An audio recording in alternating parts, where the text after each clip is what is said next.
Assalamualaikum warahmatullahi wabarakatuh. Pada kesempatan kali ini saya akan membahas materi mengenai semantik. Semantik adalah suatu makna bahasa. Dan makna bahasa itu memiliki turunan seperti sistem dan pemakaian. Dalam sistem terbagi menjadi fonologi dan leksikon. Fonologi adalah bunyi ataupun suara yang dihasilkan dari contohnya seperti tenggorokan, lidah, dan hidung.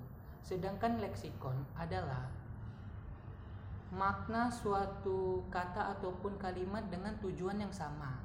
Contohnya seperti tempat sampah itu bau sekali, berbau sampah. Bisa kita simpulkan berbau sampah dengan tempat sampah memiliki makna dan tujuan yang sama. Dan kemudian gramatika. Gramatika adalah makna suatu kata dengan tujuan yang berbeda-beda. Contohnya seperti bisa kita bilang makan siang. Contoh penggunaan kata makan seperti hari ini aku lapar, mau makan apa ya aku hari ini. Dan contoh makan seperti ayo kawan-kawan kita makan hari ini. Dan contoh makan siang, enaknya makan siang nanti apa ya, apakah sayur atau sop. Kemudian pemakaian yang dimaksud itu memiliki turunan lagi seperti lisan dan tulisan. Lisan yang dimaksud itu seperti saya yang berbicara ini, saya menyampaikan semua utara melalui suara saya ini. Dan tulisan itu adalah suatu ungkapan ataupun dialog yang kita tulis dalam bentuk aksara ataupun huruf. Dan hubungan dengan sistem dan pemakaian itu menjadi pragmatik yang memiliki turunan dengan sistematika. Dan inilah sistematika yang akan kita pelajari.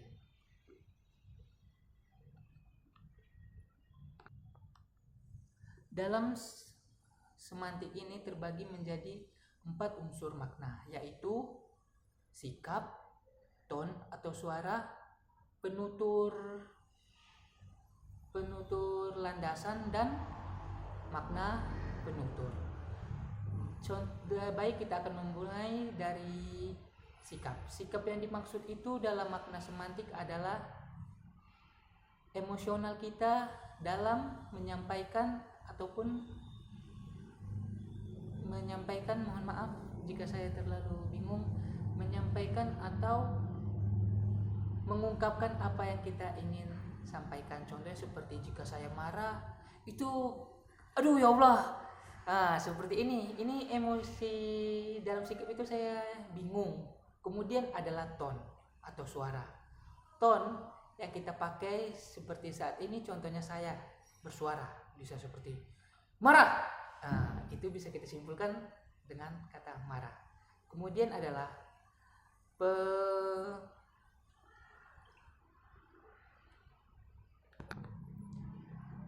adalah landasan penutur. Landasan penutur adalah makna suatu kata yang jika kita pakai di tempat ini bisa berbeda di tempat yang lain. Contohnya di Medan, saya berkata, kau sini makan yuk kita. Itu kan jika di Medan kan maknanya tidak apa-apa ataupun biasa saja bagi orang Medan. Tapi jika di Aceh itu mungkin bahasanya akan sedikit kasar. Dan kemudian makna penutur. Makna penutur yang dimaksud itu adalah seperti kalimatnya apa yang kita sampaikan namun berbeda makna namun tujuannya sama. Contohnya seperti ini. Hairul ingin mengajak saya ke kantin. Hairul berkata, Ibnu ke kantin yuk. Enggak lah, enggak ada duit aku. Bisa kita simpulkan kan makna kantin dengan tidak ada uang. Tidak ada hubungannya, tapi si Ibnu berkata dia tidak ada uang. Jadi yang bisa kita simpulkan, si Ibnu tidak ada duit, maka dia tidak akan pergi ke kantin.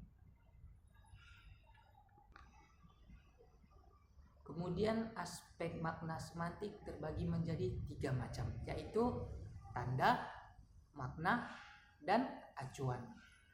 Baik, kita akan membahas maknanya masing-masing. Baik, pertama tanda. Tanda yang dimaksud adalah hubungan dengan kenyataan. Kemudian makna.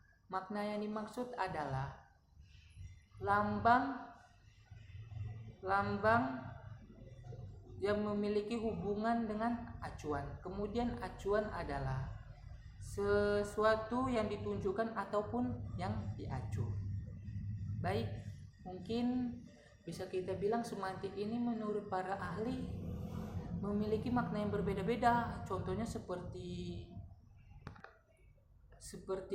Ferdinand de Saussure semantik yang menyimpulkan binatang berkaki 4 itu berlari kencang dalam makna konsep kuda, dan kuda itu sebagai tandanya, dan bunyinya berupa K, U, D, A bisa kita simpulkan sebagai kuda, dan kuda itu merupakan aspeknya tersendiri.